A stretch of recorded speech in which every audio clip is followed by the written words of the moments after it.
Yeah, I know we've been talking nonstop about Batman, Joker this, Arkham Asylum that, but what about Marvel fans? What about their needs? Well, Ultimate Alliance 2 has come along to fill that void.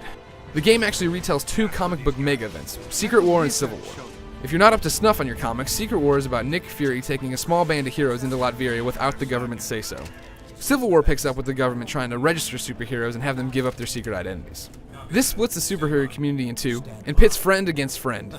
Captain America vs. Iron Man, Luke Cage vs. Mr. Fantastic, Anarchy!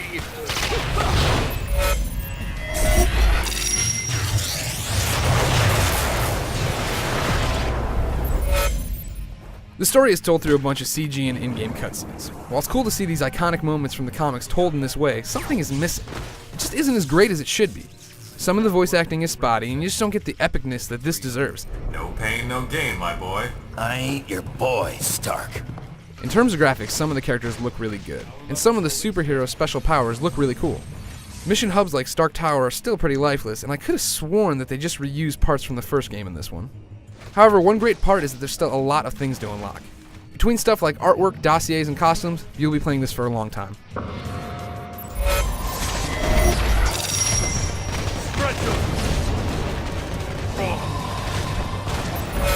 The original Ultimate Alliance came out almost 3 years ago, and not much has changed. Just like last time, you're going to unlock a library of characters and be able to choose your 4-person team. Since you're playing the Civil War storyline, some people are going to be locked out because they have to be pro-reg or they have to be anti-reg, but basically, you make a choice and you live with the consequences.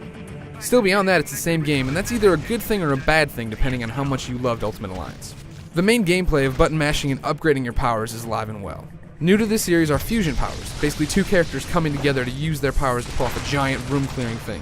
For the most part, these moves look really cool and change depending on what characters you combine. Of course, some of these moves are just lame. One of the defaults is to have two characters just run around and kill enemies they bump into. Yeah, it's about as exciting as it sounds. Dumb running moves aside, the whole fusion thing is a pretty good addition. The way you revive and heal characters has also been changed. You find these tokens that can either heal guys or revive them from fallen states. You can also earn these tokens by taking out a lot of people with your fusion move. Besides that, the game is still all about going through skill trees, upgrading abilities, and equipping boosts. All that's great if that's what you want from the game, but for me, I kept getting a been there, done that kind of feeling.